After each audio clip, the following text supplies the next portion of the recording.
Во Македонија минатата година како жртви на трговија со луѓе се идентификувани 6 лица. Сите се од женски пол, од кои 3 се малолетни.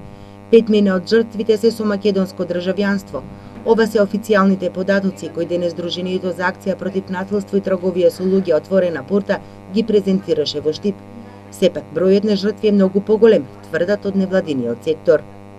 Ако ги земиме за компарација бројките во соседните држави, каде што годишно 100 до 150 жртви се идентификуваат, споредбено со статистиката во Македонија од минатата година, каде што 6 жртви биле идентификувани, сметаме дека треба навистина да се зборува за овој проблем и да се покрени свеста генерално на целокупното население.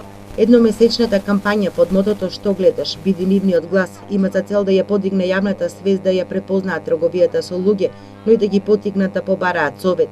Најризична група се тинејџерите, односно лицата на возраст од 13 до 18 години.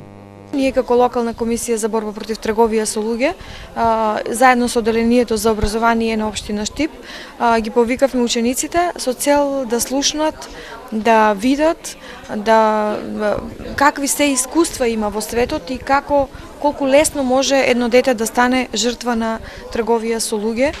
Покрај трибини во рамките на кампањата е предвидено да се дистрибуираат превентивни материјали, а има и отворена телефонска линија каде што може да се јавуваат сите кои се соочиле со трговија со луѓе.